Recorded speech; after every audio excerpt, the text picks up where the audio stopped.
Go. Welcome, everybody. Before we get too far into this, I want to express Trustee Ferris's regrets. He's unable to be here because he is enjoying some vacation time with his wife in the Okanagan. So we wish he was here, but we're glad that he's enjoying himself. The meeting is being audio and video recorded. And it's going to be on the website. YouTube link is up there. So it's going to be really important that everybody uses their mics tonight. And I'm going to be right on it. So just want you all to be prepared. Now, before we go any further, the Greater Victoria School District wishes to recognize and acknowledge the Squamish and Songhees Nation, on whose traditional territories we live, we learn, and we do our work. And it's a beautiful August night out there. It's hard not to feel appreciated personally as an uninvited settler here. I'm just very, very grateful. I've been able to do a lot of traveling on the island because it's all of our other plans were tossed asunder with my children, and we are just so grateful to be here, to be able to canoe on the lakes and pick the blackberries. So I want to invite everybody to take an opportunity to reflect on their relationship to the land. And we want to do this acknowledgement in a meaningful way. I'm all over referencing upstairs. So without further ado, I've said that 3 times, but we're moving forward here. I do want to say that this is weird. This is our first time all together doing this in-person meeting, and it is unusual. Our speakers are outside, they can't hear us yet. You know, our public are out there in YouTube land. You know, it's strange. So we're going to go slow, and we're welcoming feedback on what works and doesn't work in doing this process. Because we're really making it up as we go along, and we want to make sure this is accessible as possible, and at the same time welcoming, recognizing the challenges, you know, with our masks or however it is. So we're all social distancing in the space, and our guests are going to be coming in and moving out in the other direction. We've got people calling in, and so I just want everybody to be super patient, cognizant of this process. The meeting is just going to be, hopefully we'll hit our stride by September, but it's going to be unusual. So I want to move an approval of the agenda. Thank you, Trustee. I should start with amendments. So everything what I deal with is an amendment or point of order, but by law 160 sets out that our board agendas or board meeting agenda at paragraph 11 will contain a question period amongst other items. And so I just wanted to add to the agenda a question period in mind. So I think our special board meetings are different. I think that's how we've sort of done this before. So the special board meeting has simply one agenda item, which is the motion. So that's why we don't have the email set up to do a question period. At the same time, we recognize our public questions. We want them to send them in so that we can respond to them. Our superintendent's putting together FAQs that are going to be on the website. So unfortunately tonight we're not going to be able to do a question period. We can vote on it, of course, but there's no email ready to go.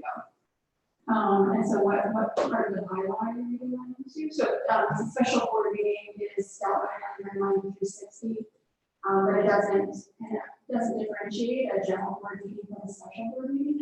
There's still board meetings. It's just one yeah, for sure. So we depend on Robert's Rules of Order for that, which it's pages 91 to 93 address what the special meeting is. And so it addresses one specific issue that everybody's coming together for. So that's what we're talking about. if you would mind calling to the vote, that we don't have an email to go over to add a question period. I'm not sure how to add a question period when I don't have an email to circulate to the public. Do we have it on in advance? No, because this agenda, which went out well in advance, has one issue on it and speakers. So you'll see there's no chair's report, there's no superintendent report, there's none of the other that bylaw 9360 sets up because it's special meeting. Okay, so we're just going to allow public to write their questions in another time. The public is sending their questions in, and we're glad to receive them. I'm receiving, a lot of mail, and I know our superintendent is too, and so we're trying to get as many answers out there as possible. And in some ways, it's very challenging. That's why we're moving to the FAQ on the website. Trustee Rothstein. Thank you, Chair.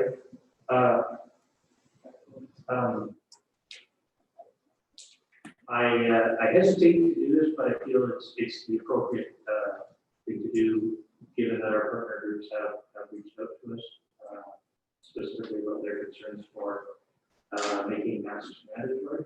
To add that motion to the agenda so that we can have a discussion. So again, we come back to Robert's Rules of Order, and it's on page, I know it's on page 93, that says the only business that can be transacted in a special meeting is that which has been specified in the call of the meeting. That said, I understand there's a lot of interest in this, and we do have it on the agenda for September, or the letter from the GVSD. Are there any other questions or concerns, or can we approve the agenda? Trustee We received an email from the superintendent regarding an alternate hybrid approach for Kate or for month 8. I was wondering if there is a section on the agenda where this may be discussed, because it may have a bearing on people's position on the motion. Yes, absolutely. So we thought we would include it once we get to the motion, because it is germane to the motion. The superintendent can speak then. I thought previously maybe we would say before the speakers, so that the speakers would know, but our speakers are outside, which is why I went out there, rushed out there, just to give them a little bit of a heads up. So if that's okay, I think that's how we'll do it. They come out in the time, written their speeches, and we want to hear from them regardless. So I have a approval of the agenda. Trustee Baker, Trustee Henson, all those in favor? Okay, and that passes unanimously. So now, before we move into our presentations, can we just do a quick round around this horseshoe for our public out there in YouTube land? Who's at the table? Trustee Whitaker, and Whitaker, Vice Chair, and Henson, Trustee. Nicole Duncan, Trustee. Diana McNally, Trustee. Kim Morris, Secretary Treasurer. Jordan Waters, Board Chair. Shelley Green, Superintendent. Ryan Kingston, Trustee. Whoa, that was long. Rob Hagan, Trustee, and apologize for the mask, but I do have compromised members of my family, so I'll do my best to speak as clearly as possible. So far, so good. Thanks, Rob. Elaine Leonard, Trustee. Okay, then we've got members of our staff and our employee groups, our unions are all here as well. Thank you all for making time for us in August. You know it's important. We're all here together. So now we're going to begin with our public presentations. Can you invite Valerie Irving? And there's just going to be a delay, and it's just going to be the way that it goes. What we've got. I think you're supposed to.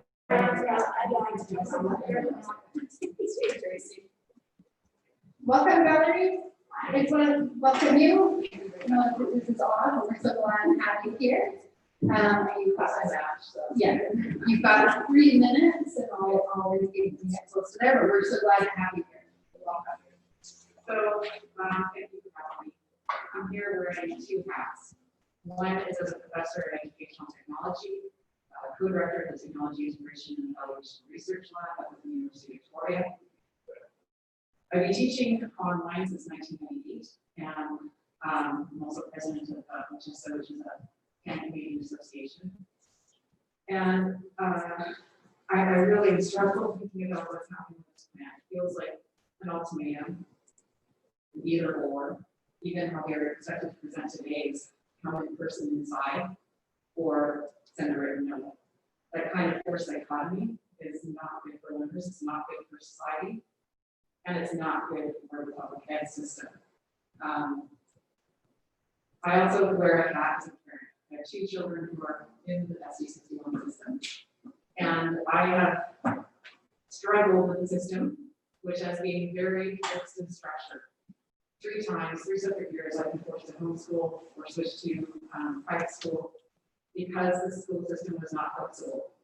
It did not support children responding to trauma. It did not support one of my children with surgeries 2 times. And mental health is definitely not prioritized, let alone Indigenous principles for teaching and learning. With my professor hat, I think of all the pre-service teachers and all of the in-service teachers I work with, and I'm concerned for them for help. I wear, the protective equipment today in their honor, and bring out my hand sanitizer because I worry about them. I know so many of them have issues as well. I also think of the public ed system being at risk. With the forced economy, children are going to be homeschooled. That means fewer teachers. And we also have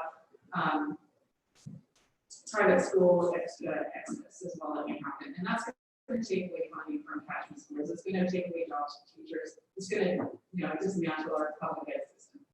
And I have great concerns about that. And distributed learning is not necessarily done well in our province. It's a lot of, we don't have collective agreement that protects distance learning teachers, so if they do move to public DL, are we going to have the same class size ratios? Are we looking at, I do know, actually in our island, we have shelves of courses taught in Texas, completely assignments without much teacher interaction. If we are going back to school for social and emotional development of children, we need to ensure that it's protected through health and safety of their parents, their teachers, but also we need to look at for their social and emotional well-being through relationships. The teachers I work with have responded or reflected on what happened in the spring. They are very smart and able and lifelong learners. They can look at strategies to mix it up. And I'm happy to support that in any way. We also have a resource that we created in the summer called Remote Teaching. It's at edtechvivo.ca/remote teaching, where they reflected and created new resources for each other. I really worry about a central hub that also removes learners from the catchment school. They must be connected to their school communities. My children were embarrassed to walk the neighborhood when they had to leave their catchment school. It was shame. So I really encourage you to look at an integrated model that has DL, online learning, embedded in catchment schools. So thanks for the consideration. Thank you so much for coming and speaking with us. Thank you. Have a good night. Stay safe. So next we'll call Adriana Condella. Yes. Got to clean everything again.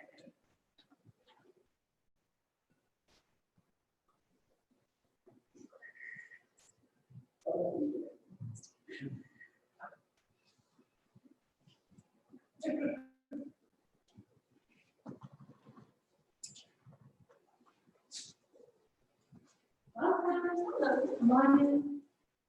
Thank you so much for being here. I just want to acknowledge this is sort of strange, but we're working on our protocols to keep everything safe. Thank you so much. You've got 3 minutes, and then at the end, I'll well, thank you very much for allowing me the opportunity to communicate my concerns with the opportunity in education earlier. Not only am I a parent of a middle school child, but I'm also a pediatrician here in town. My interest has been dealing with children with behavioral, developmental, and mental health issues.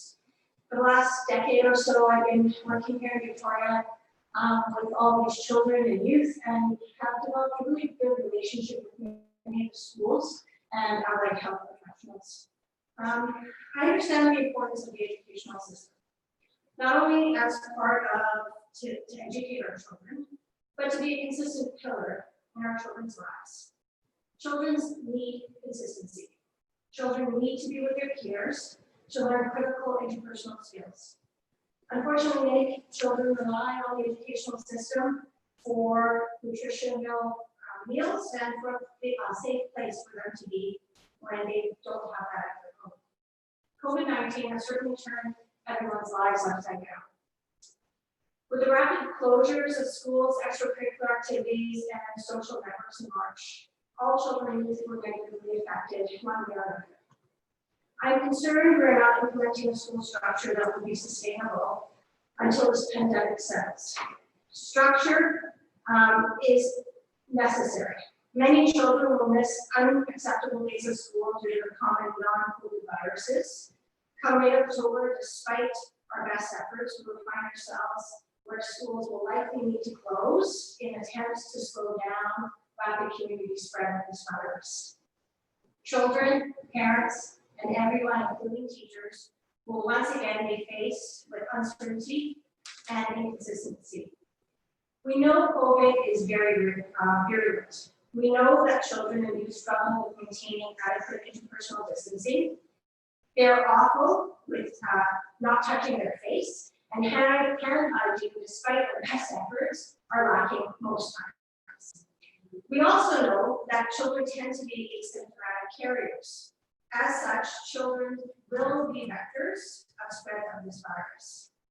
The degree of transmission by children is not fully understood, but children aged 10 and older are thought to spread this virus to household members and or community members equally to an adult. Our classrooms and schools are too small to physically accommodate all students while maintaining physical distancing. A solution that I think may be possible is certainly a blended model. I propose that there could be consideration to having children still within their classrooms, but dividing these children into two cohorts. Cohort A, children will attend school Mondays and Tuesdays, full days. Wednesdays will be educational days for both cohorts online. Okay, and cohort B will be at school full days on Thursdays and Fridays.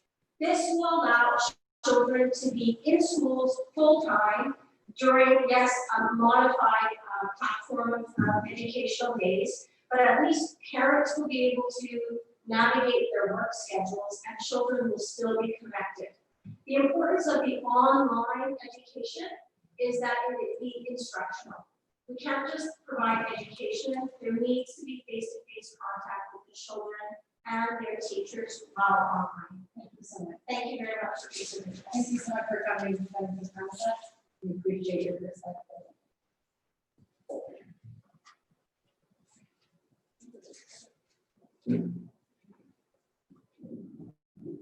And next up will be welcoming Julian Mccracken.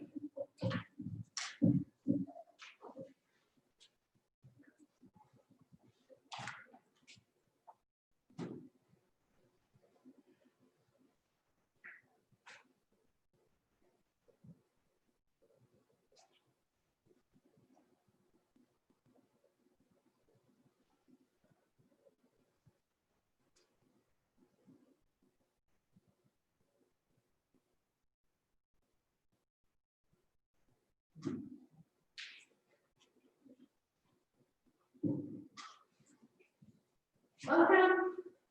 Thank you. I just want to thank you so much for coming and spending some time sharing your perspective with us. We've got 3 minutes. I'll let you know when we're at the end of that time. And thanks again. Perfect. Well, thank you. Hi, everyone. My name is Kimberly Curry. I am first and foremost a parent of 2 children in the elementary school in the district. I hold a master's degree in genetics and I've been working in the field for about 14 years. A couple of things. COVID-19, we know it spreads from person to person, we know it spreads from children to child and to teachers as well. And if you look back at the historical data from the 1918 pandemic, you see that the second wave of the pandemic is the largest. That's the one that we should expect currently to be entering into, and the one we need to do what we can to And, sorry. And in the places where schools have opened up with little precautions, we see that coronavirus is showing up in schools and some are having to shut down. Now, I acknowledge that mental health and social interactions are critical for child development, but they do not supersede safety. Safety is number one. That is a fundamental need for our children.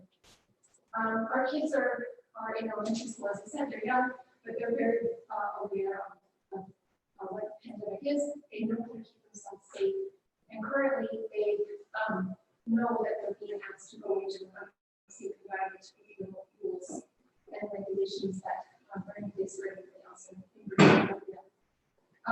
As my son said, when I told him that masks were mandatory and distancing was not going to be enforced, he said, "Oh, no, doesn't that mean that some kids are getting the coronavirus at school and some will die?" And the honest truth is, yes, in British Columbia, we don't have rules and safety regulations for our children. That unfortunately will be true. And the long-term ramifications of that are severe for our children. So I think our goals for the next 4 to 6 months is going to be to do everything that we can to keep our kids safe. And I am very much in favor of what you were doing, a lot of hard work you were doing to try and implement some kind of online option for our kids. I think this is going to help not only for the children, but for the teachers, reduce the class sizes, improve social distancing, and hopefully we can get everybody on board with wearing masks and trying to keep our classroom sizes small and just one classroom size at absolute most. I'm certainly in favor of what you're trying to do, and I thank you for all of your hard work. Thank you so much for giving up your evening time and speaking with us. We appreciate it. Yes, thank you so much.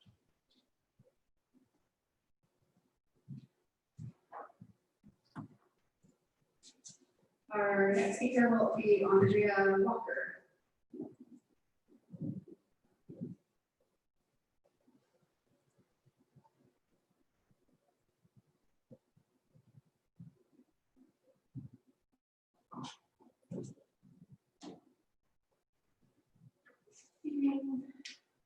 Welcome, Andrea. Thank you so much for being here. We're really appreciative of you taking the time to come and share your perspective with us. We have 3 minutes, so once you get to the end of that time, I'll you can wrap up. That would be fantastic. Okay, thank you so much. My name is Andrea Walker, and I'm a parent of 2 daughters enrolled in BC Public Schools in grades 7 and 12. I believe we need flexible school enrollment policies during this pandemic. I believe that all children, including those whose family circumstances dictate that they may need to access distributed learning or homeschooling, should be allowed to remain a part of their local public school. As students remain enrolled in their current school, that local catchment school should continue to receive the per pupil funding throughout the pandemic.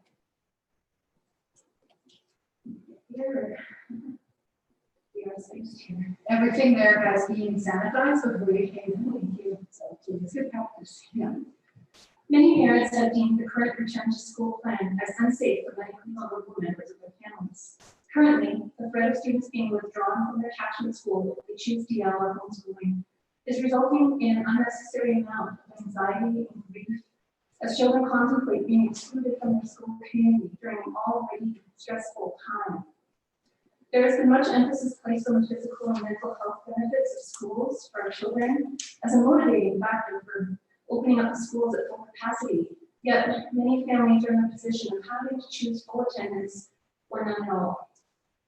Another unfortunate byproduct of this all or nothing enrollment is that schools with declining enrollment under the current funding formula could be negatively impacted, resulting in a loss of services and staff, creating inequity among the students in terms of the quality of education that schools will be able to provide. This will negatively affect all learners in various ways. Our children are playing scenarios in their minds like, if I go to school, my dad could get sick or my grandma could die. With an online learning hub option, students will still they may have to forfeit some of the benefits of daily attendance at school, but they can still be a part of their school community while knowing that they can keep their family safe. For example, they still might be able to participate in pen health projects, the school yearbook, or remote meetings and clubs such as the school GSA, to name a few. Schools provide many valuable things for students beyond academics. And if we create choices that help our children keep their families safe while still providing the benefits of staying connected to their school communities, we must do everything we can to give this to them. Other provinces are doing this, other districts in BC are doing this, and we can too. Thank you. Thank you so much. Really appreciate your information.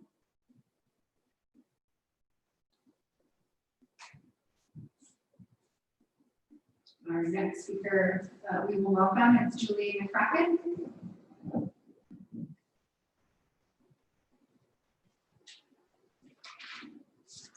We have some pretty amazing parent advocates in this district.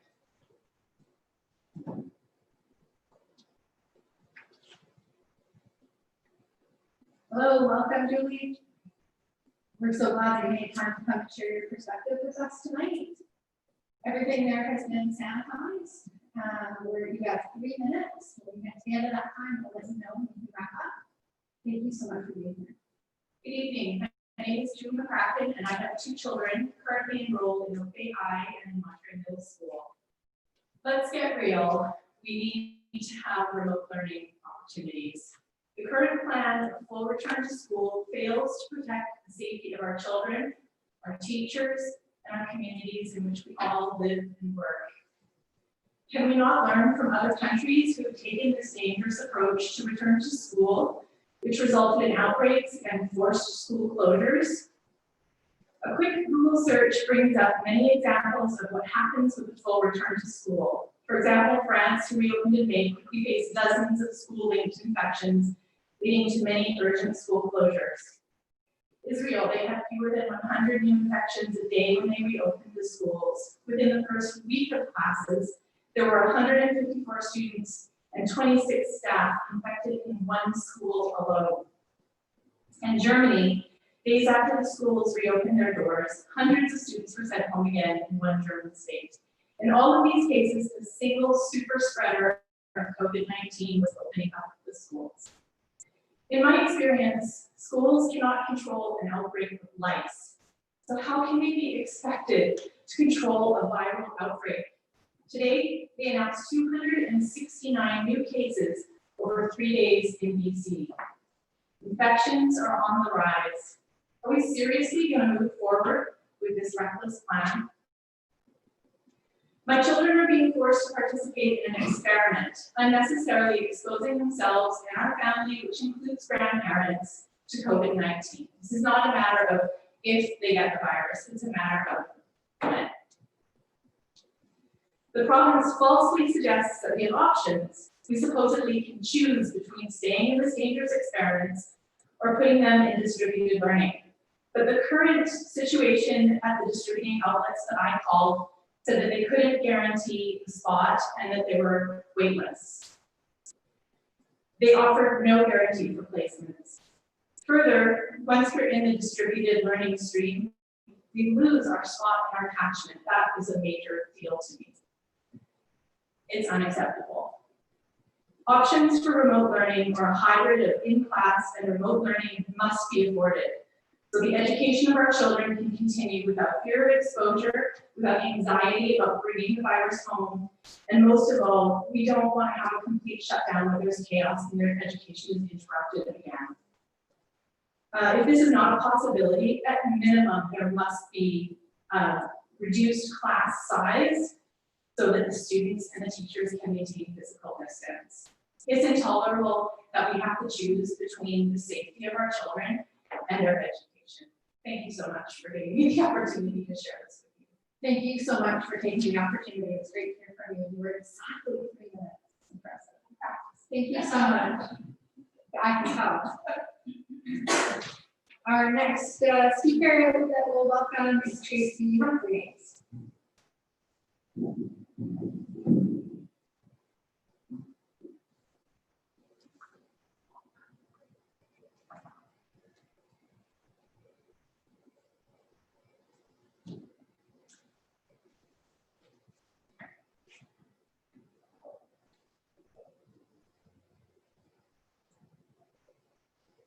Hello, Tracy. thank you so much for being with us and for all the work that you're doing right now on behalf of parents. I think you know all of us. About 3 minutes. I'll let you go. I came to say the same thing first, is thank you so much for all the work that I know with the short notice and all of the strict guidelines. I'm sure that's been really, really difficult, and I really appreciate it.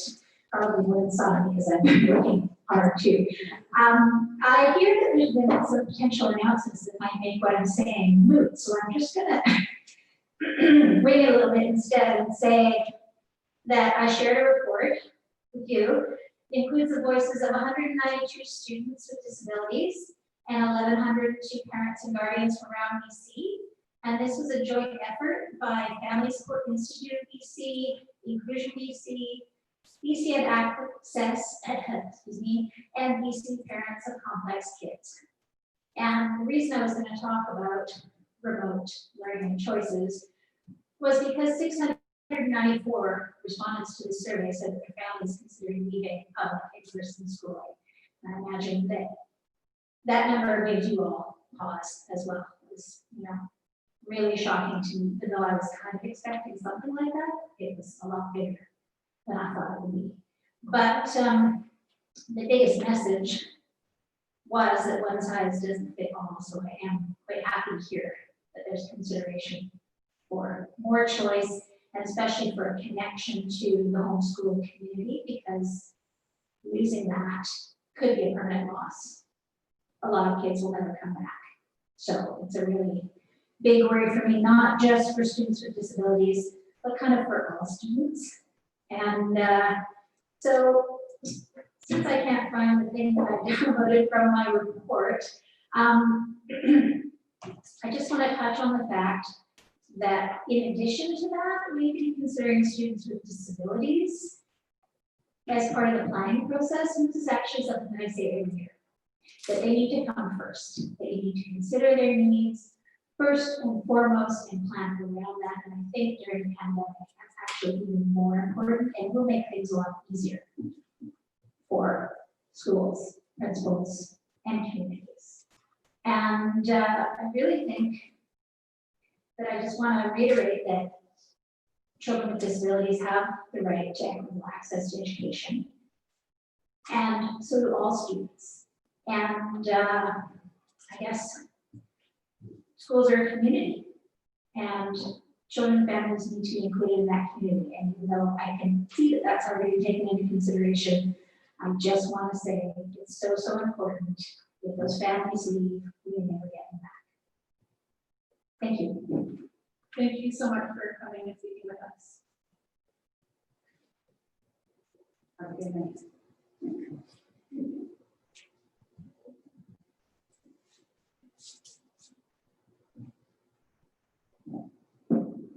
The next speaker that we'll welcome to the podium is Jennifer Tripple. It's really quite incredible. Somebody had come out on an August evening. So I'm very thankful.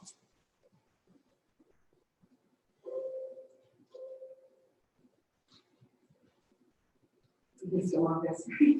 It's been a weird while. Hi, welcome so much, Jennifer. Thank you. We're so glad to have you here. Everything on the podium and the microphone has been sanitized for you. Awesome. You have 3 minutes, and you get to the end of that time, I'll take the date time back up. We're just really glad that you took the time out of your evening time to speak to us. So welcome. Awesome. Thank you.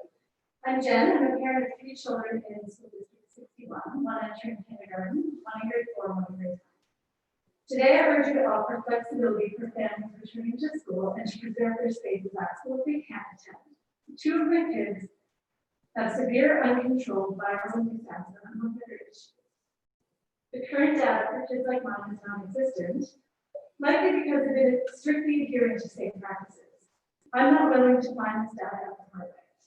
They're in the emergency room multiple times for cold and flu season. My youngest child, due to kidney, has had multiple hospital admissions every year of his life. This is from indirect exposure viruses, like his older sister is bringing into the house. All of his hospital admissions are to supported therapies.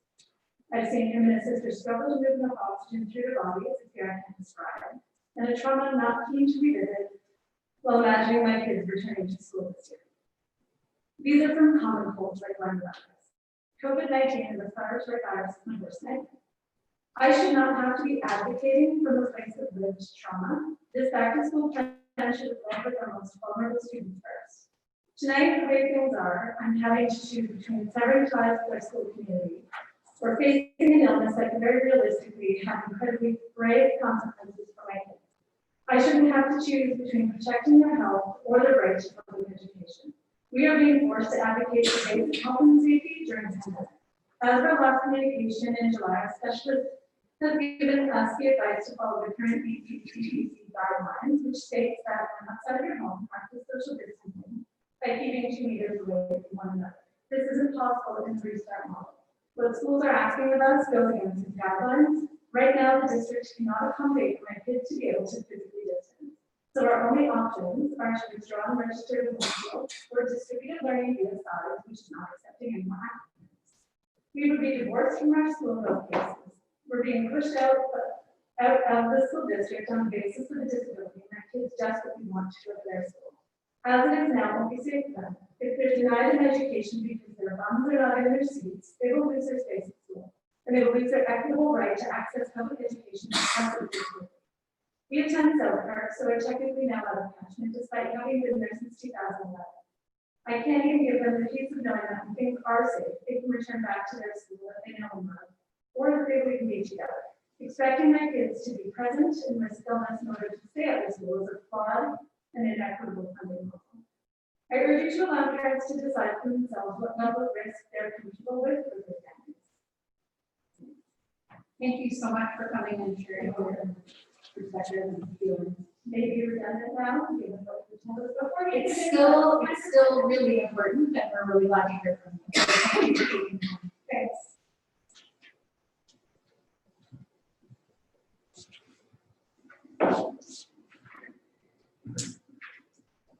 The next speaker that we will welcome is Myra James.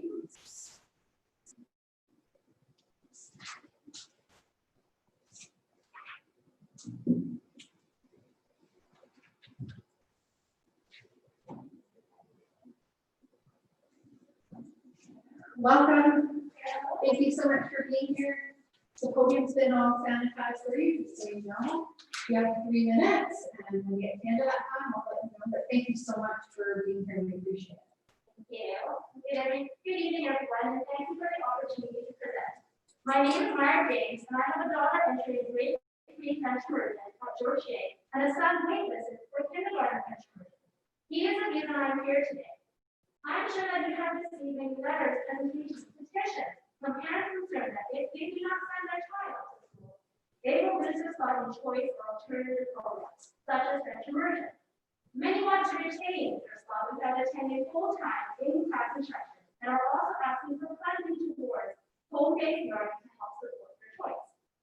As a parent who has full confidence in the sacred school, I do not believe that this should be an option for early French immersion. My daughter got back to school in June, and staff and students maintain social distancing measures better than I have seen at grocery stores and restaurants. To allow students to stay at home and expect to be adequately immersed in French by online learning is not feasible. It is not feasible for the teachers who need to do both inline and online and in-class instruction. How many of us actually get the learning opportunities provided in the spring? Not many, I'm sure. This would be a waste of time and resources that put more pressure on the teachers. Some families want to send their child on a part-time basis, or even just one day in September to secure the first funding while keeping their spots in French immersion. This is not fair to those families on the wait list who would like their child to attend full-time in-class French immersion. This also puts more burden on the teachers, as they do not know if or when there will be extra students in class, or if that student requires additional instruction to catch up to those already attending full time.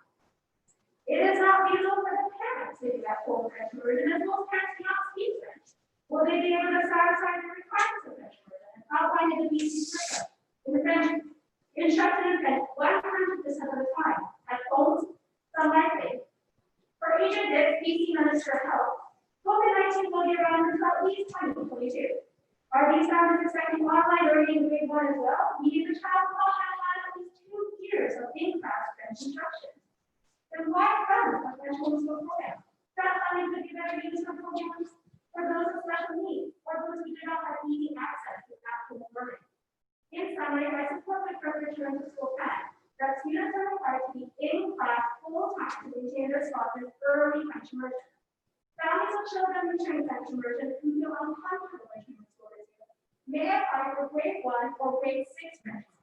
They will not have this opportunity to have a child in French immersion. And this way, there is not an additional need for funding nor basic work from the teachers to accommodate them. Thank you for your time. Myra, thank you so much for bringing a different perspective to us this evening. I appreciate you taking the time. Thank you. Have a good night. And the last speaker we'll be welcoming this evening is Shelby Morgan. It's worked better than I expected. So this is so challenging.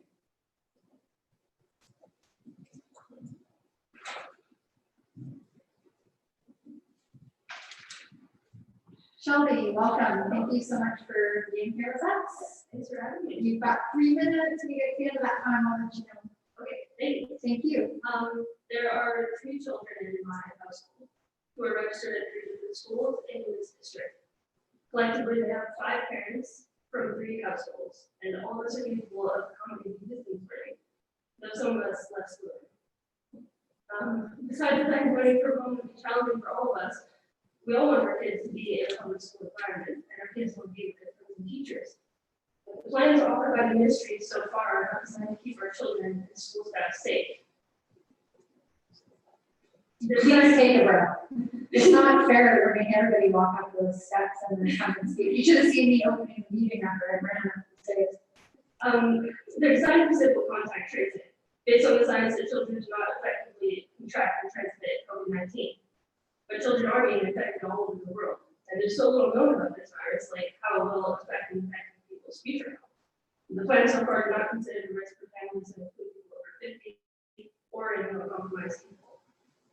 On Thursday, I received an email that my son's school had submitted their plan to the district for approval, and I was astonished that his parents and teachers hadn't been consulted. I spoke to teachers, and they said they didn't know either. We were led to believe that it was a trickle down from the ministry to the districts and then to individual schools, and at some point before decision making, we would be consulted. I'm just wondering how a plan can already be created, since all this time since March we haven't heard anything. And then now everyone's going to time to talk to each other at once. But I think students and school staff need to be considered the same regard as businesses consider their employees. Nobody else is asking employees to be on distance cohorts. There needs to be physical distancing in the classroom and quality ventilation in every educational venue. And absolutely needs to be distance learning options connected to an in-person class. I don't think there should need to be a doctor's note. I think it should be offered to everyone willing and able to utilize it. And teachers need to be given the technology and training to effectively connect and teach online. I think in June it was proven that some teachers were much better at it than others. This virus isn't going away, so we need sustainable solutions for smaller classes before schools open completely. Physical distancing while in school within cohorts is absolutely essential. Based on my recent interactions with the public, I don't trust 60 or 120 or even just 20 pounds to be distancing outside of school. My kids have adapted to physical distancing. I know when we were on the playground, they have etiquette that if you'd ask me if they could do that out last 6 months ago. But they still make mistakes, and they need a plan that will protect them. I think policies need to change quickly, as nobody should have to take risks that they aren't comfortable with. Teachers and students need options. We have the capacity and the technology. Thank you so much, Shelby. We appreciate you taking time out of your day to come and speak with us. Yes. Thank you. So, wow, amazing parent advocates. That was great. And I know there are many, many more out there who are sending us letters. For this special meeting, we collated all of the written submissions into the backup, so they're available for everybody to read through. And if you're interested, I do encourage you to do so. There's some really compelling arguments, and it's very interesting So that's where we want to thank all the people who provided those written submissions. We know it takes a lot to put it all together. So now we're going to move on to the business of the meeting and key on our agenda, which is a motion around advocacy. Trustee Whitaker, did you want to open? Point of order, Chair. Yeah. Before you put the motion on the floor, I think you should give us the options. I would love to do so. Okay, thank you so much. I'm out of practice. I will open this up to Winona and then any of our other partners who'd like to speak before we move the motion. Thank you, Chair, and pretty sure I'm off camera, so it's Winona Waldron speaking on behalf of the Greater Victoria Teachers Association. One of the things that I'm happy to see this motion come forward from the trustees. I appreciate your advocacy here. I think it's important that we offer remote learning opportunities for students moving forward. And where I'm seeing really the need is the amount of teachers contacting me, needing to go on medical leave because they can't be accommodated like they were in springtime, and they're either over 70. It's kind of surprising how many teachers we have that are over 70, but Victoria is a sought after district, and so we have lots of teachers in that sort of position. Teachers asking about retiring. I think we're going to very much experience a teacher shortage in Victoria if we can continue to move forward without providing this kind of remote learning. June was very challenging for teachers to do both. And so the second part of this motion that I really do appreciate is that full funding piece, because teachers cannot do both jobs. They cannot be teaching in person. You can't just turn on a camera and have that happen. Remote learning and offering that is a skill unto itself. It's a full-time job. And we need to be, if you're going to move forward with this, making sure you're advocating for that to be fully funded. I know from the superintendent today that we heard another opportunity being offered at school, this hybrid model. The union is certainly in support of this hybrid model because it incorporates a great deal of planning time for what will likely be a multi-age group. But I would suggest that what you're advocating for here today is on top of that, another opportunity for people who cannot be in schools. And I think even with distancing, even if you get to the place where masks are mandated, we will still require another option, and that one where people who really are not able to go out into public, not into our public schools at all. And that's what this remote learning piece could be. And I see it as a place of pairing up those students that need medical accommodations with those teachers that need medical accommodations. And so I'm in support of this and hope to see you pass this. Not just send a letter, but add your voices out there and advocate for your students. Now is the time. This is huge, and yeah, I'll leave it there. Thank you. Thank you very much, and I apologize again for not opening the floor. Crystal from BCPAC, did you want to speak? I can't see you indicating because you're on the phone, but I want to provide you the opportunity. Yes, I am here. Thank you. I sure can. Yeah, you're loud and clear. Okay. Thank you so much for bringing this meaningful and motion on the field. I Crystal, I'm speaking on behalf of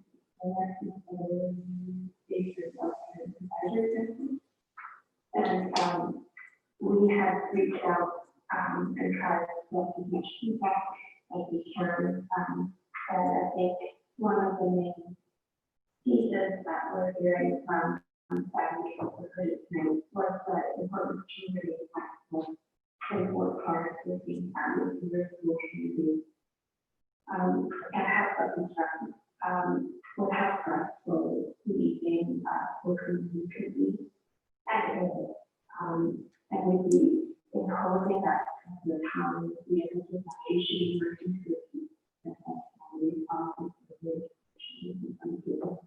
Crystal, I'm sort of losing you there at the last bit. I'm losing you a bit. You're sounding a little muffled. Okay, let me see if I can take you off. Just a second. Is that better? We have Ms. Harmer liked, so that the recording will matter. Can you hear her? Can you hear her on the recording? It's difficult. Yeah, I'm just thinking, can we use the mic maybe at the podium to make sure that we can hear her? On the We might get feedback. We've got it under this mic, we've got her mic. If she doesn't hear it. Can you hear me better now? Yes. Yeah, that's That's one of their screens at the beginning, sorry, it's stressful then. no, that's okay. So I just wanted to stress the importance and the feedback that we're hearing about the importance to remain flexible and to work hard to remain okay families in the school community. Leaving the school community does significantly increase stress in the family, and precisely the time when we as a society should be working to relieve stress on families. And it also maybe parents who are already struggling with anxiety who feel a little fear around returning to school. And again, we're seeing that just separate from the school community, really just increases that stress. I think it's really important, and there was an announcement earlier today, one of the things that I think you're making is really important to provide a clear communication or to provide clear communication or an option that you will provide flexible in-capsule school learning and support for families where their doctors can provide however, you have to have a letter. That's really important. But to include it's not just the students, but also the members of the students and faculty. And I know that there is really significant anxiety for children and visitors and adults, other family members who have been compromised. We did send a letter, and we hope that becomes part of the packet for you. Yes, it is included. And I think that's the end of my comments, because it's become a long, I want to take feedback to that as well. So thank you. Thank you so much. Do any of our other partners want to speak? I can turn this on.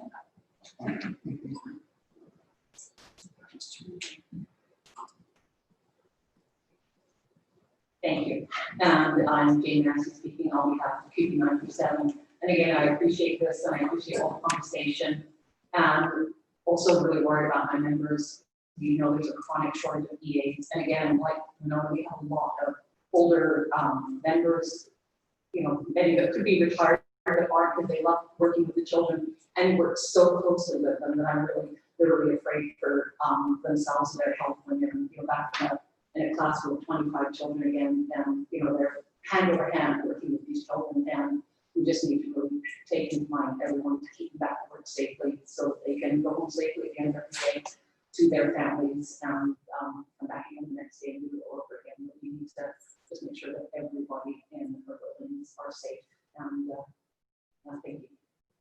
Thanks so much, Jane. Are there any other speakers? Seeing none. Trustee Whitaker, I don't know, Trustee Duncan, did you want to? Just a point of order, Chair. I'm just wondering, it would be really helpful, and I'm sure that before Trustee Whitaker puts the motion on the floor and explains the rationale, if everyone around the table understands where we are currently in the district in terms of the plans that we heard about this morning on the hybrid model. I think that is a really essential part of the discussion we need to have around students. So are you asking the superintendent? Yeah, so I wonder if before Trustee Whitaker puts the motion on the floor, if we could hear from the superintendent, so that we know what the current state of play is, and so does the public. Sure. Go ahead, Shelley. Thank you. So, very appreciative of the feedback. Obviously, we've been receiving a great deal from our community, from parents, caregivers, our staff.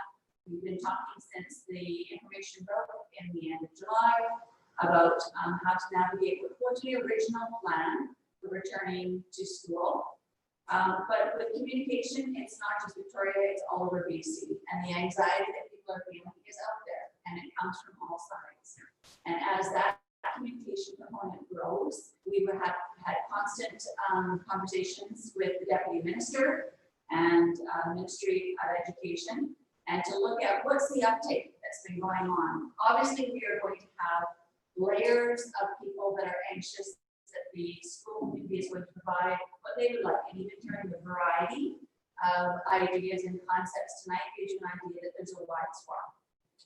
But clearly hearing that there is a layer that people are very concerned about and feeling fear still about on what they are looking for their students. At the end of last week, we heard from the deputy minister that we need to be considering the fact that in our school district, if we were to put out a survey and asking people what of the education initiatives that they want to land on, and if there was a huge uptake of families that do not want to follow the current ones that have been put forward, what would we have as our plan?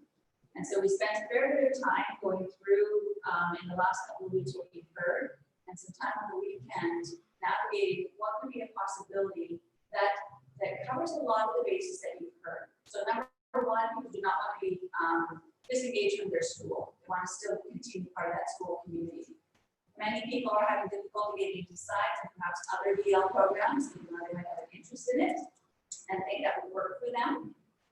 They are getting some feedback that it's not working and they're not easily adhered into those programs. They want to stay connected to other students and have some time, and they want an online opportunity, and they want, if they're going to be around community and other students, the social distancing for sure and safety protocols.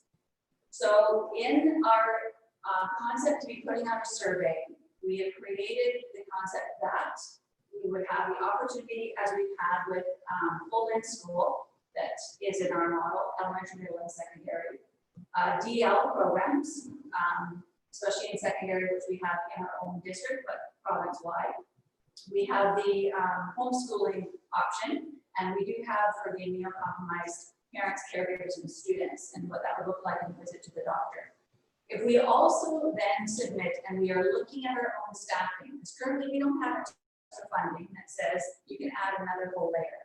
If we are looking at our schools and we put out a survey and we ask our families within in your school, if you were to be offered a hybrid option, that would look like 20% face-to-face learning. So your class, my class of grade 2s that have 22 students in them, half would be a Monday and a Wednesday in the morning.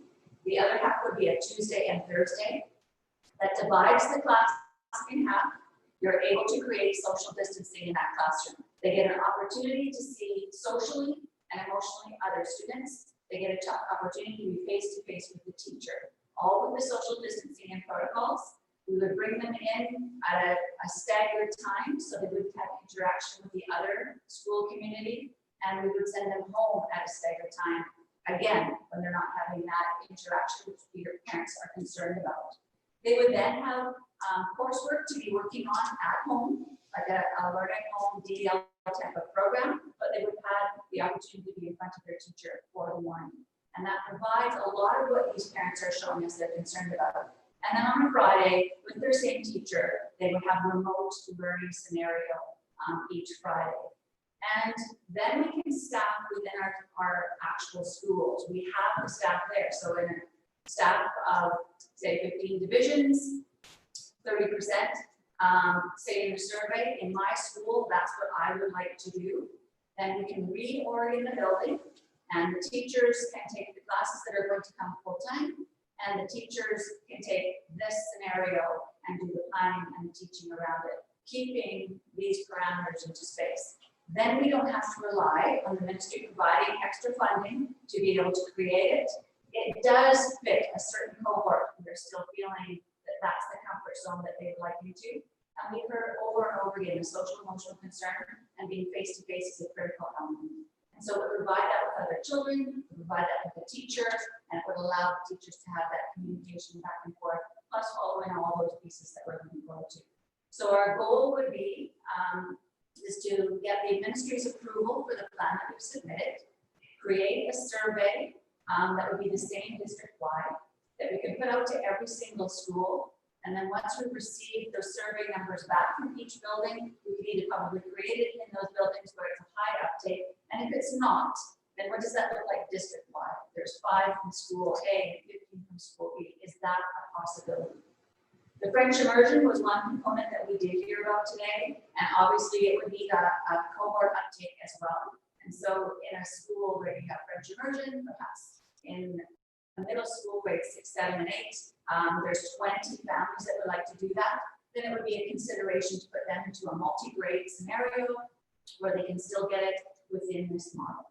So there's going to be some areas that we can meet and some that we can't.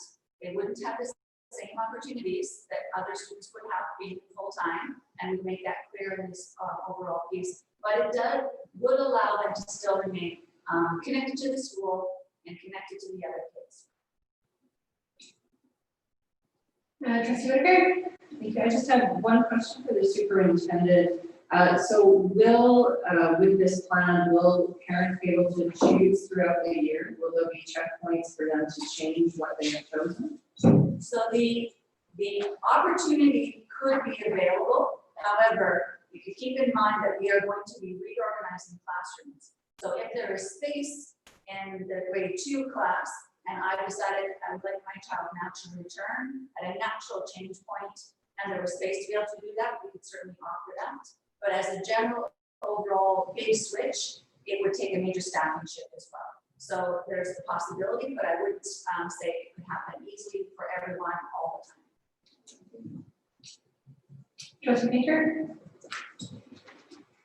Yes, thanks. Just a couple of questions I had.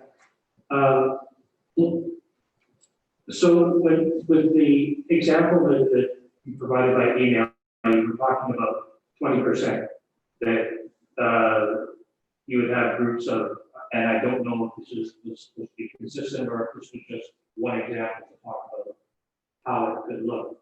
But what I got out of it was, in the example you were giving, there would be 4 groups of 20% that would rotate and then there would also be an online component. The one part that I see though was that 4 to 20% is 80%, but it seemed to me that might mean that there would be one group of 20% who might be in class all the time. And so would the expectation be that we would be looking at cohorts where some kids would go full time and some would rotate through? So my apologies if my email sounded confusing. I'll try to be a little clearer for this. I'm easy enough. It's So. all good. So if I have my classroom of my 22 grade 2 students, they would be doing 2 half days, which is only 20% face-to-face learning. The other 20% would be my Friday, which is it's an online learning opportunity. So in one class, one group of students, they will be 20% face-to-face and 20% remote, and then be working on their own the rest of the time. Okay, I didn't manage to follow that part, so you were good there.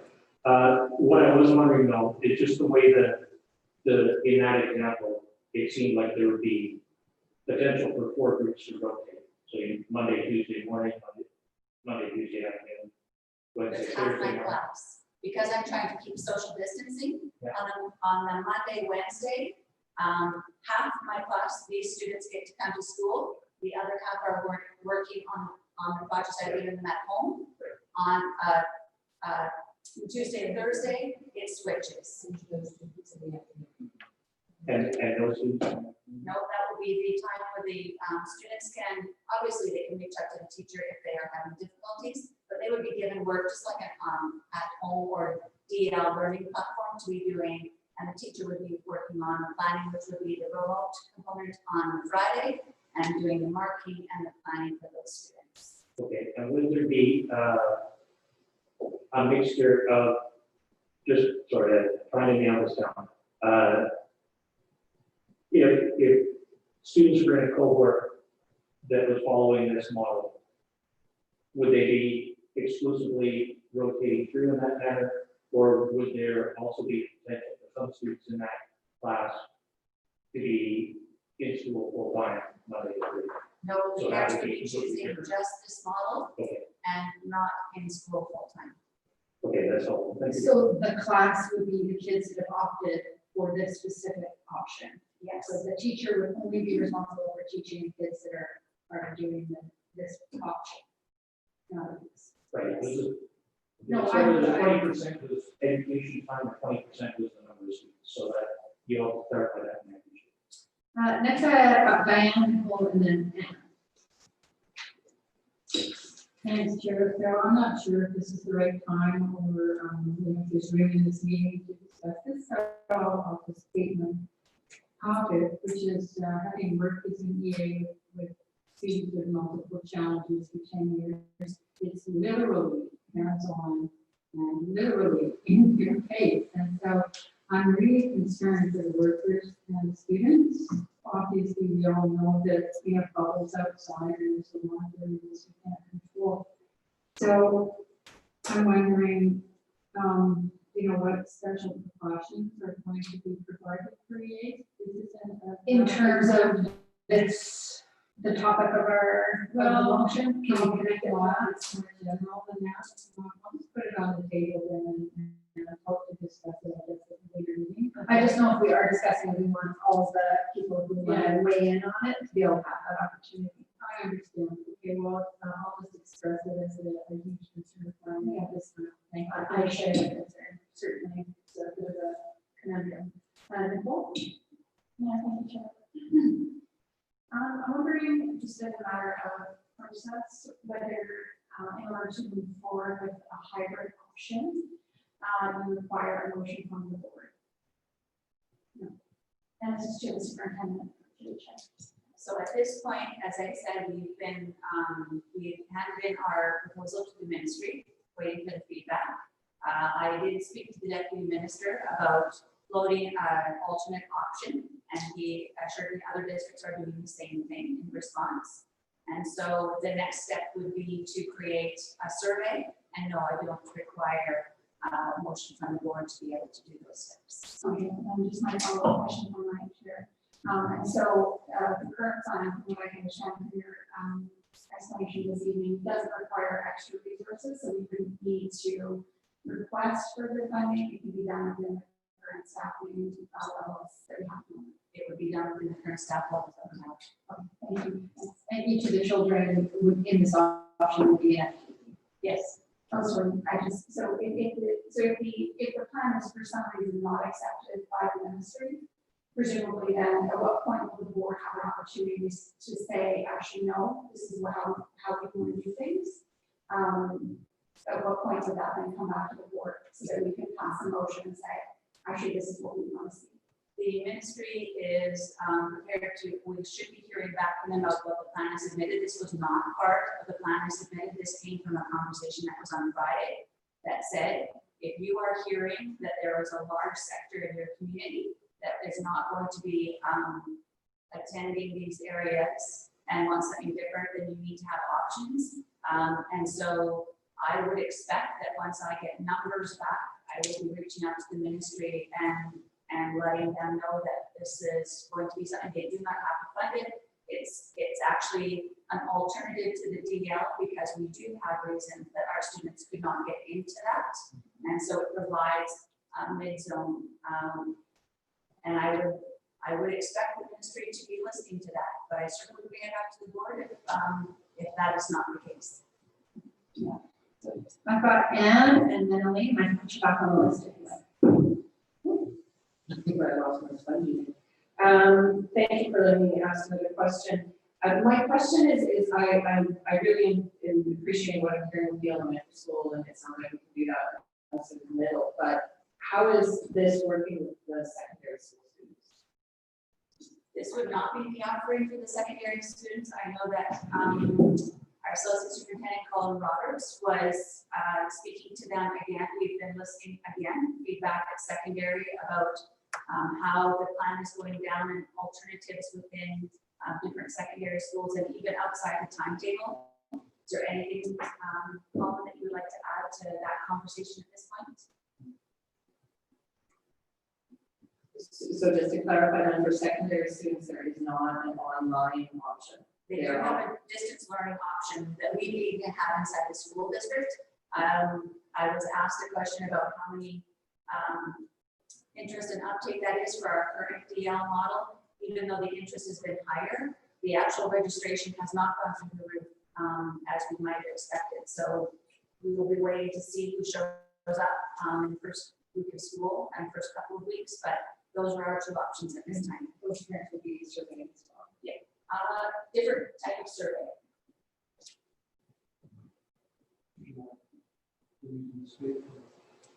Yeah.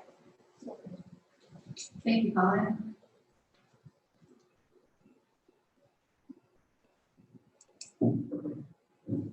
Because our DL model for grades 9 to 12 works on a different system, and as our superintendent explained, is ongoing option for families. And because registration isn't actually formalized until students complete assignments, we're not looking at making any changes at this time because of the number of families that have expressed an interest in the 9 to 12 level at this point is manageable within the current staffing levels through the link at our distributed learning model. If we were to face a circumstance where that number rapidly increases in the coming weeks, then we would look to our individual secondary schools to extend their distributed learning programs. But at this point, there's no indication to us that that's a necessity. I've got Elaine and then Nicole and then I'll put Ryan first and then after Janice. Thank you. That was going to be my question to follow up on the memo from this morning. It said grades 1 to 8. So I'll get back to kindergarten in a second, and I'll go to the high school first. So I've been hearing from different people in the high school age group that they still haven't made up their mind what they're doing. So I'm worried that they haven't registered for distance learning because they're waiting to see what the heck we're doing. And they're hoping we're going to offer some kind of a hybrid model. So the motion that we have here is asking for an online learning hub with funding attached. If we were to pass this motion tonight, we don't need the funds for 1 to 8. Would you be using those funds to create something from 9 to 12?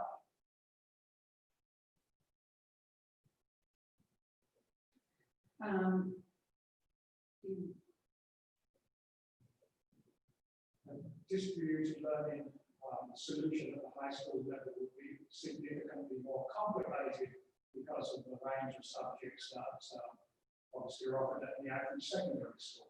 So our current DL model has a relatively limited range of courses available and isn't really intended to provide a full graduation program for any prolonged period of time. Students can graduate from the link, and some do. In terms of trying to match the full range of academic and elective options through that kind of model isn't possible. And if we were to get a large number of students who were looking into this as being distributed learning as their primary means of getting forward with their graduation, and they were expecting a broad range of options available to them, that would be difficult to achieve within our current funding at our secondary schools. Thank you. So is there any reason for this motion at all that's on the floor? It's not on the floor yet. No, sorry, is there any reason for this motion at all? Maybe through you to the superintendent, given that we don't need funding for that and we're not anticipating doing high school. Superintendent? The option that we created obviously is one that we can accommodate and we can actually create fairly fluidly, easily, and it fits very well as a complementary component.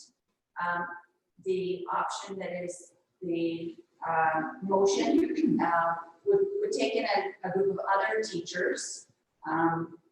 We've had our GPTA speak to that a little bit. So staffing would be a concern on how we are going to do that above and beyond, and certainly funding for it would be another layer where we were truly trying to think within our system and the box and how we could make one more layer that would fit actually very fluidly and still not have to worry about funding and could be easily organized in a very short period of time. Our turnaround is less than 2 weeks. Thank you. There's another follow-up is, I guess my other concern is that in the DL system, you're not allowed to stay connected to your neighborhood school. And that I think is a concern for some people who, for whatever reason, have gone to a school for a program or cross-border transfer and were grandfathered in, but then they're going to lose their place at school. So I don't know if we can address that at this point in time, but that would be another hesitation that families may be experiencing, but not registering yet. Okay, I've got, did you consider? You certainly can. It is possible for students to be registered at both the secondary school and with the mix. So we do have students who are described as crossing both. So they are taking grade 10, 11 or 12 course towards their graduation, both at their home school and through. Thank you. And my last point was kindergarten. So this model doesn't do kindergarten, so the only option for kindergarten right now to attend full-time or to hold them back for a year. Is that what we would say to kindergarten? Yes, kindergarten is a choice for the first year. And so if the concern is around the COVID virus and wanting to delay for 1 more year, that gives them that opportunity. Thank you. So I've got, you're okay. Then I got Nicole and Rob on speakers list. I don't know if we're in the motion at any point. Sorry, I think this is really useful, certainly for me and other amounts of people fields. So yeah, thank you to the superintendent and associate superintendent for clarifying some of what is happening around planning. I'm just going back to the high school question, and I wanted to follow up. So to the extent that we can, at this point, we feel that we're not at risk of not being able to accommodate our distance learners, so our folks that decide, say, in a week or so, that they want to do distance learning. What kind of, have we planned or thought through some of the other options at the high school level for a hybrid model and the costs that would be involved in that? So I'm thinking in particular, any of the planning that you've done to accommodate high school students who are immune compromised, have a pulmonary condition or some other underlying health condition that prevents them from doing in-class learning at the high school level. Whether some of the planning around that could be applied to some more flexibility at the high school level. Just wanted to hear the superintendent my questions. So I can certainly run off and Colin can certainly finish. Obviously with some of our students who are immune compromised and need special accommodations, those are one-to-one planning pieces, and it takes more than just those teachers, it's the support staff, and even some of our district support staff are very much involved with that, and we will continue that process. So how it works for them, how much they're in, how we're going to work with the doctors, and what that looks like will be very much singular planned and well on its way with both layers being involved. But for students that might need something in the middle, DL or having both doesn't work so well, even those are choices that they don't necessarily have in middle or elementary, which this hybrid model puts into place. So we do have students that cross enroll and are taking chunks and take spares in between on the times that it works for them.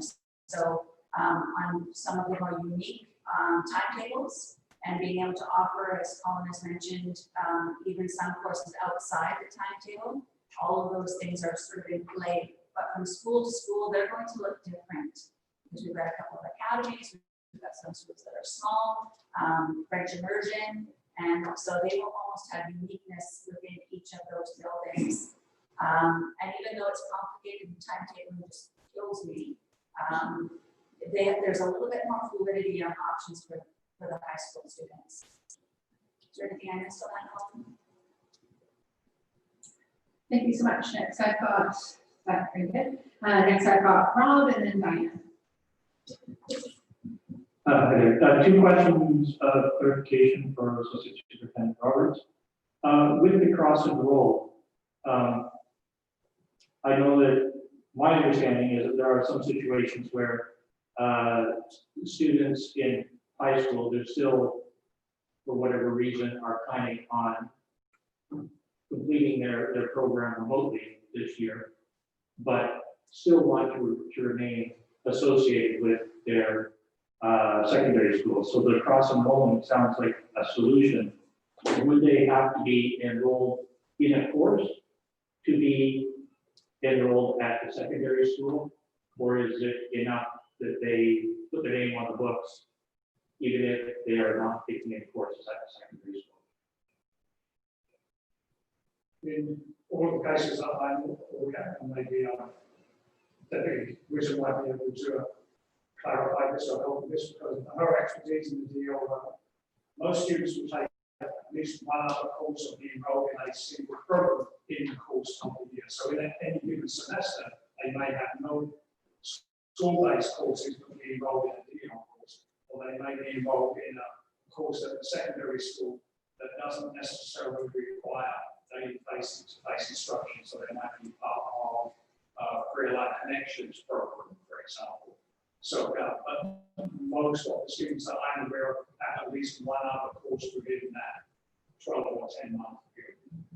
Okay, and sorry, the lights, just the lights just coming on for me here.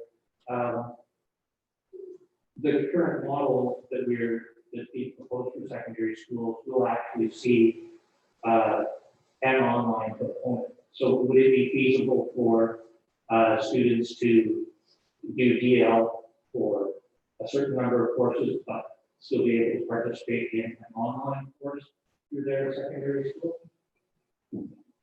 I don't think I'm necessarily following what you're proposing or you believe to be in place.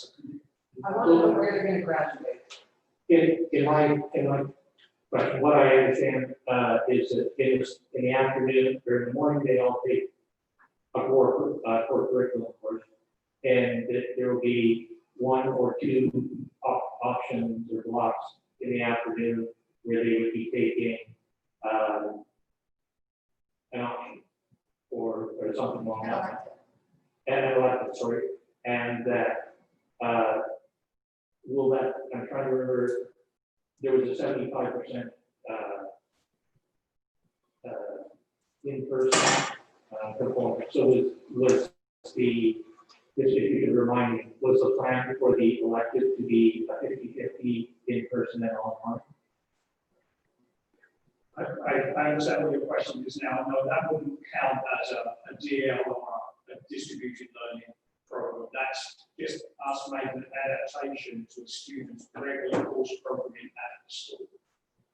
Right, so I'm just wondering for cross-enrollment purposes, if they took that elective at their home school or home secondary school, the one that they've been attached to up until now, and took the other courses that they, for whatever reason, were not comfortable doing in person, they could still be enrolled in that secondary school. So, for example, a grade 12 student would still be able to, in theory, graduate from their school. Yes.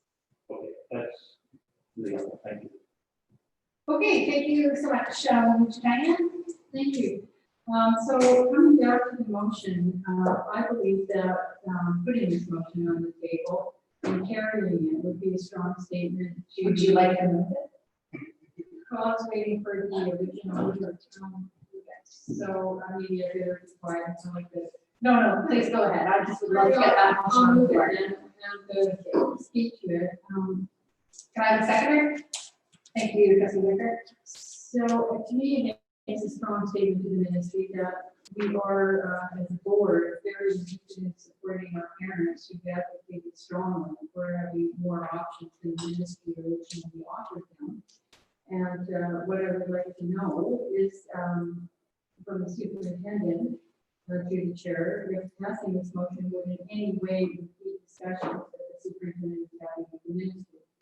Superintendent Green? I don't believe so.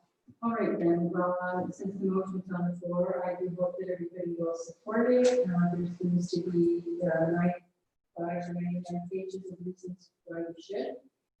And I'll stop there.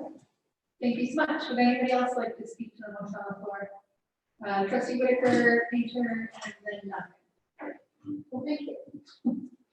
First, I really would like to express my deepest gratitude and thanks to all of the staff for their continued marathon of output to complete overhauls of our entire organization at every level of the system. Your efforts are definitely to be applauded.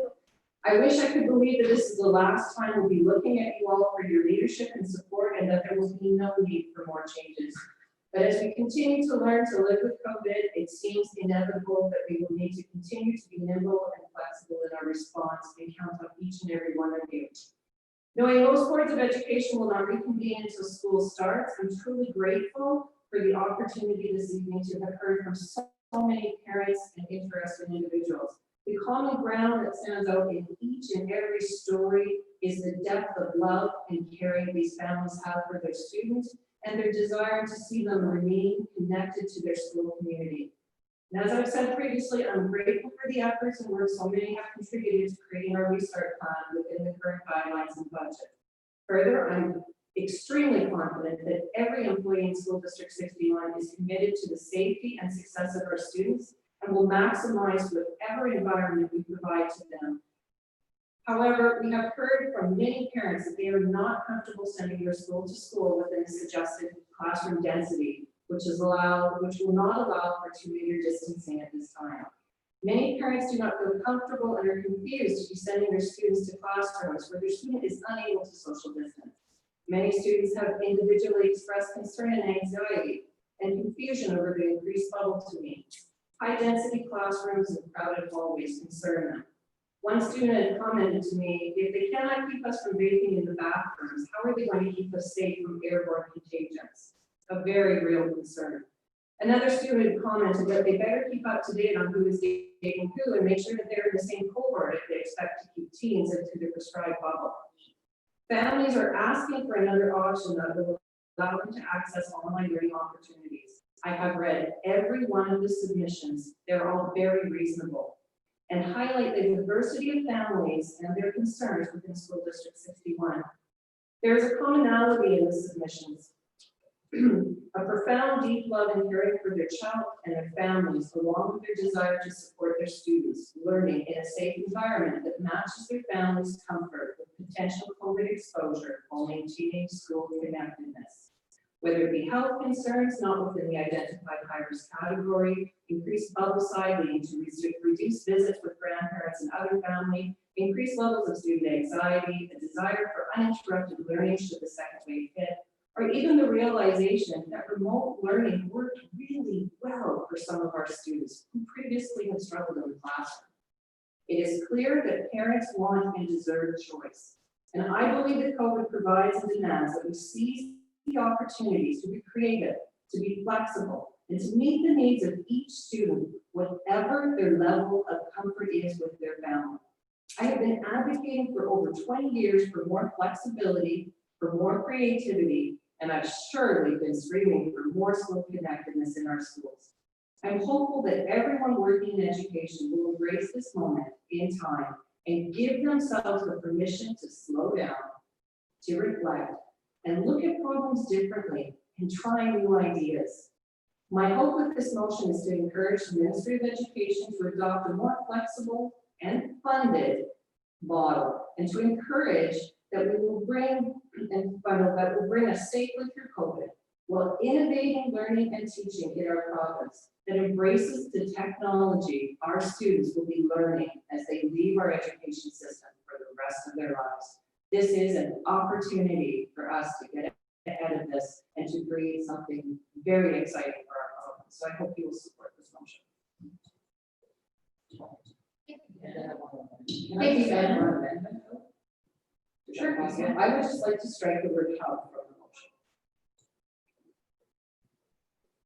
motion. Does anybody here have a problem with that? Then I heard it moved without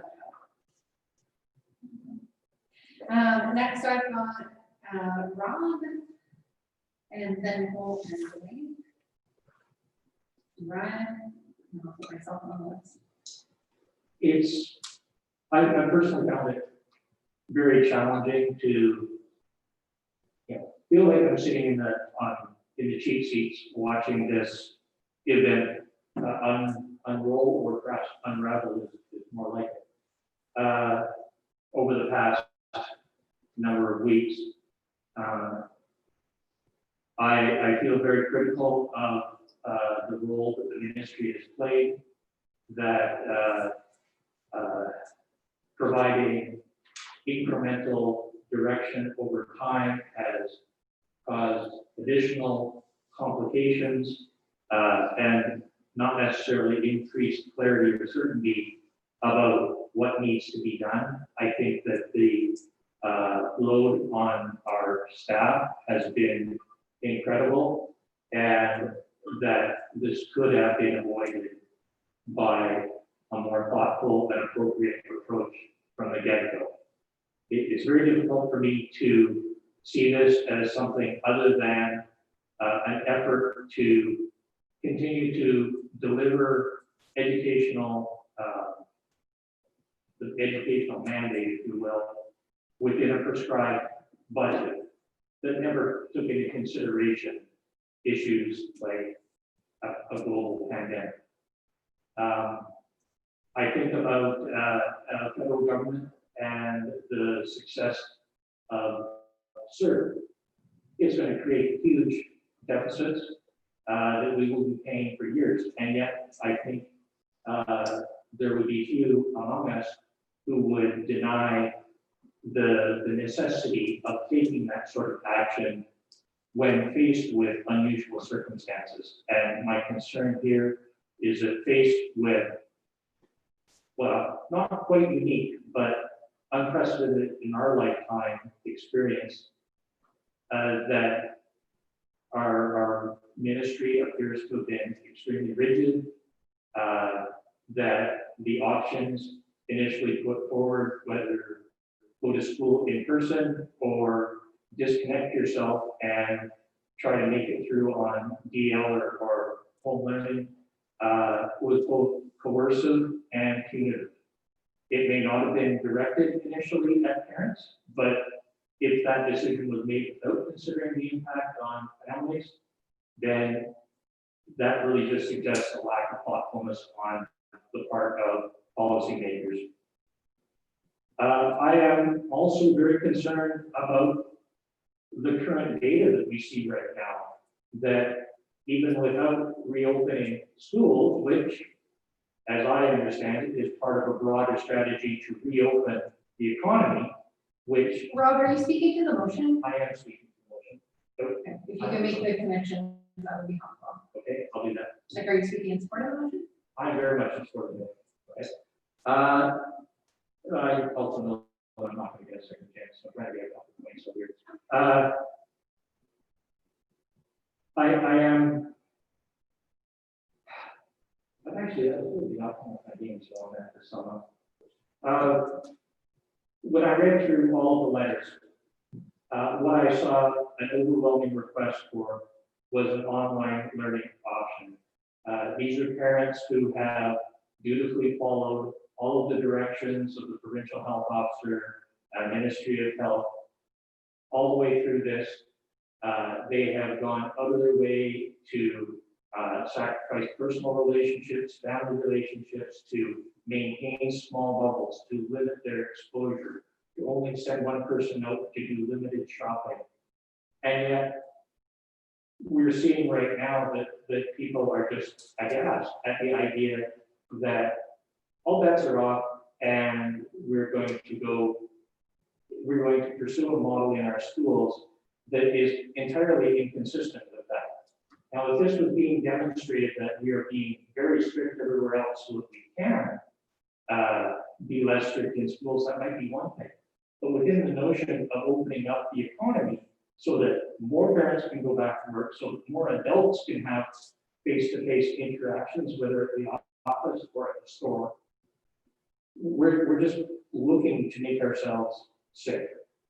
And I am concerned that all of the effort that our our staff has been obliged to go through will be Vermont in a very short period of time, simply due to the rising numbers of COVID and the requirements that we will have to shut things down again.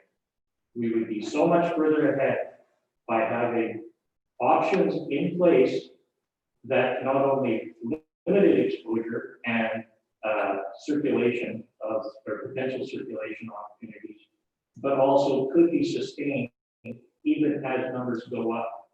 So I do believe that with it, as we move forward, when students are having to be quarantined 14 days at a time, waiting for things to happen, there will need to be an online component for them.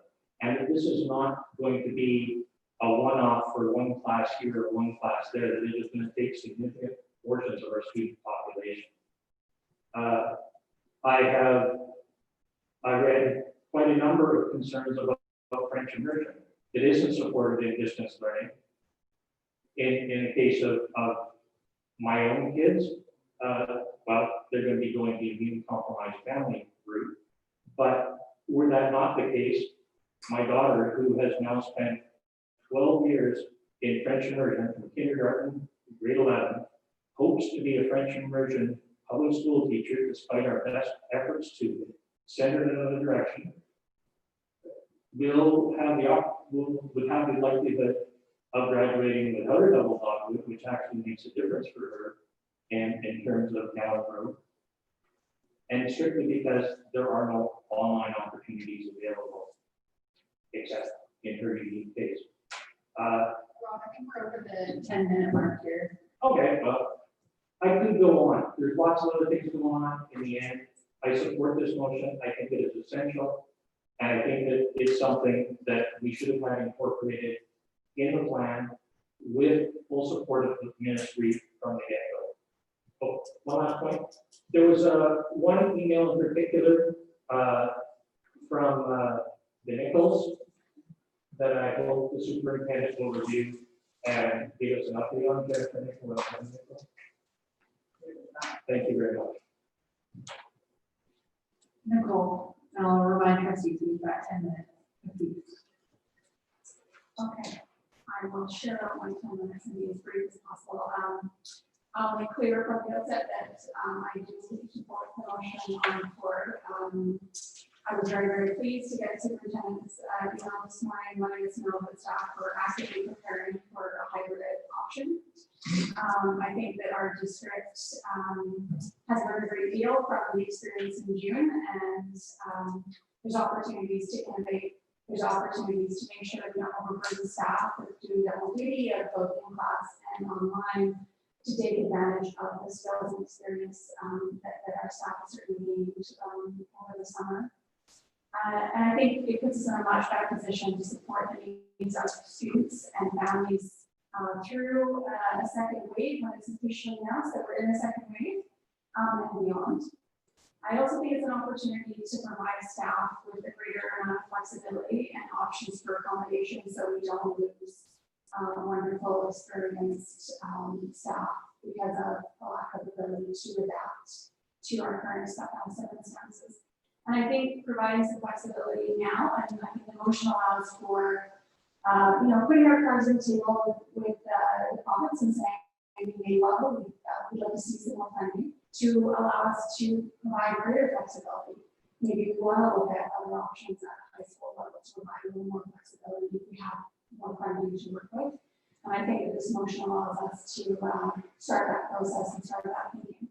But mainly, I think after reading every single submission and listening to our staff, it really is about equity and accessibility, about fairness and providing options for folks, and not just options for folks who manage to go to their doctors and get sign-offs, but options for other folks who simply are not comfortable that are clear on the research at the moment and what the current and long-term effects that COVID poses to our place.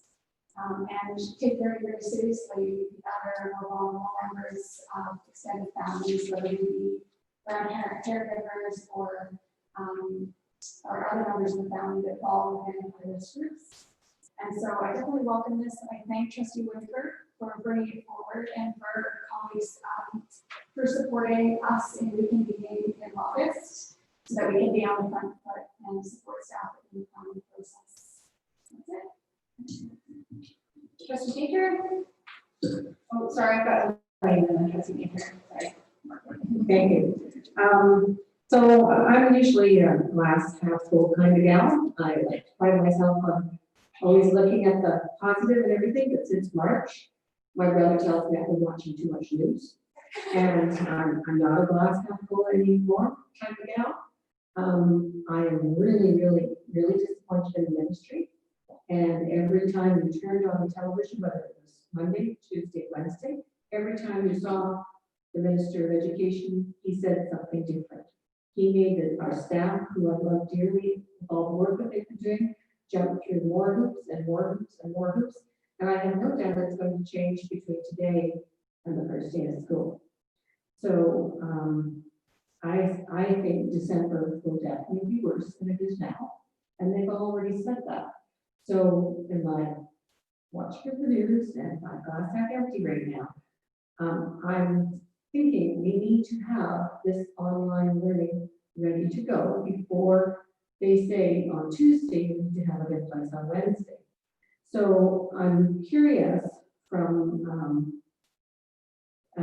maybe staff would have to answer more so than me right now. If we're asking the ministry to fund an online learning option, I can't believe that they haven't thought about this. We've known about this since March. We know there's going to be a second wave. Every newscast tells me that, and I watch it all day. So I'm really disappointed that they haven't already got this in motion, or at least told somebody about it. In the motion, what is to stop them from turning around and saying, well, you've got the money, do it within what you've got and do it yourself.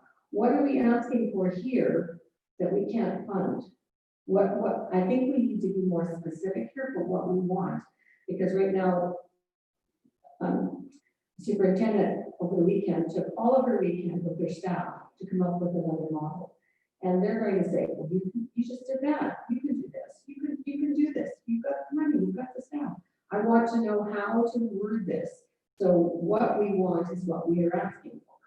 And that's a complete hybrid model, which takes us over the really bad time in November, December, January. So I guess I need to know if this wording is adequate for what we are asking for, or if we need to be a little bit more specific in what we are asking for. There's my thoughts. I think the motion is open enough that we can write a really specific letter that makes it a real clear ask. I feel pretty confident. I mean,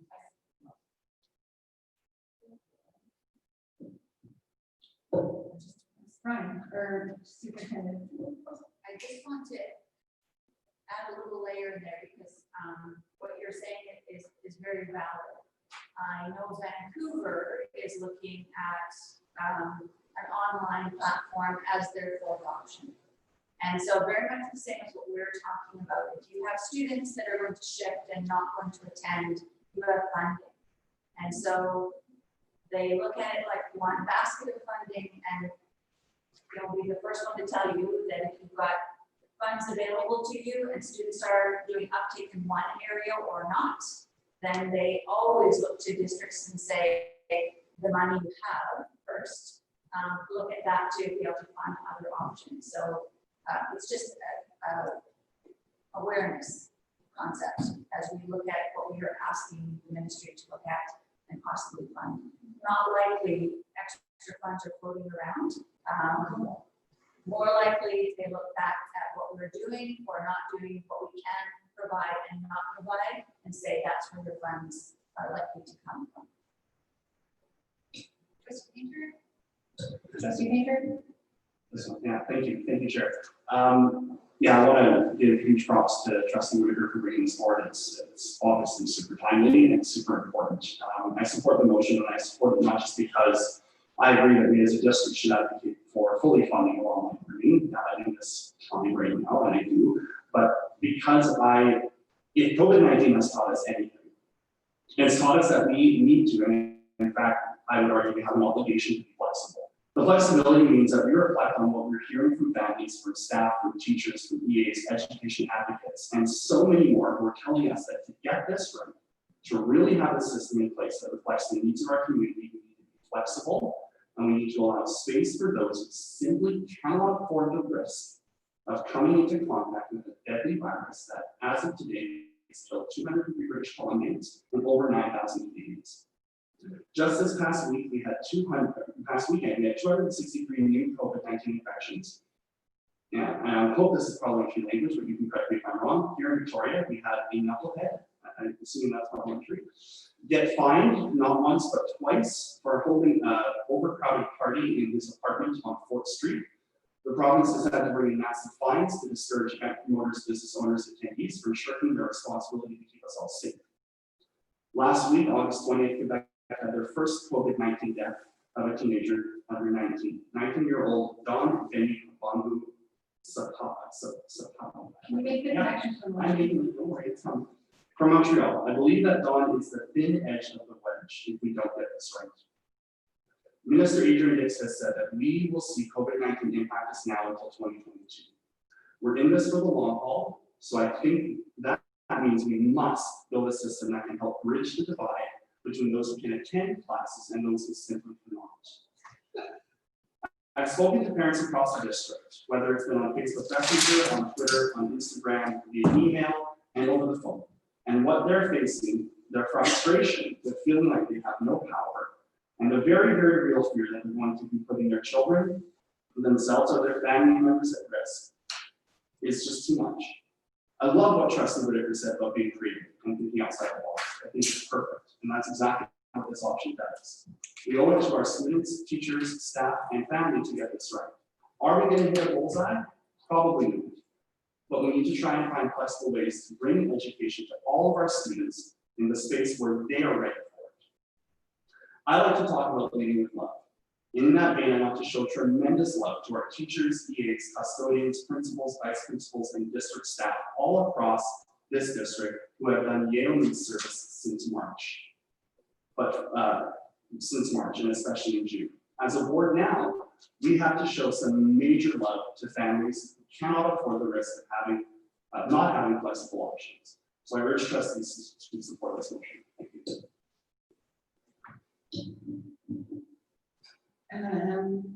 And are you going to close? You already spoken to the motion. Oh yeah, no, you get to close. It's true. It's true. I'll take my turn to speak though, and I want to thank our staff, and I'm going to keep my comments very short out of respect.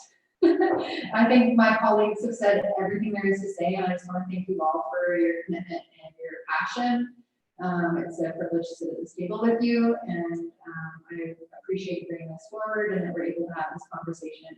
Thank you for all the work that's happening, and I look forward to supporting the motion. Thanks. I'll just close with that. Just one paragraph from a decision we put in our outcome. I would like to focus very short. And before I close, I would like everybody to know that just because of the way the conversation unfolded, I moved the motion, but Trustee Whitaker, as our colleagues have said, crafted the motion, and for that, I thank you immensely for the motion, and thank you for writing it, Trustee Whitaker. This is from a position, a local position, just in support of this motion. This being said, families need different support during this global pandemic. They need to feel that they can make decisions that are right for their children and their families. These decisions have a direct impact on their emotional wellness at a time when other stresses are critically high. I am hearing as a position for many families, and I'm not speaking for myself, I'm speaking for the local position. I'm hearing from many families who are supportive of distance learning online. There are innumerable benefits in providing families the option of online learning. So, yes, thank you. Thank you so much. Rebecca, no. I'll call the question. All those in favor? And that's unanimous. So I'll look to Trustee Whitaker to help me craft that letter. Yeah, I just want to make sure that when we are crafting the letter, that this is really about investing in the future, and that we create something so that we can access it always. It's really important that we understand that, yes, front end of any project or anything that we start is more expensive, and then it is much cheaper. Absolutely, and there is an opportunity here. I completely agree. It's late, and I know our staff have been here since very early this morning. Can I have a motion to adjourn? Thank you, Trustee McCallie.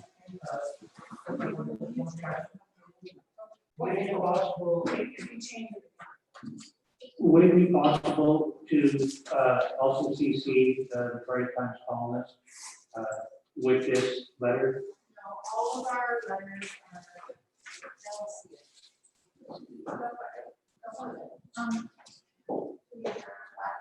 At some point, we have a conversation about this is not a time for Robert's rules and our bylaws. Because I do want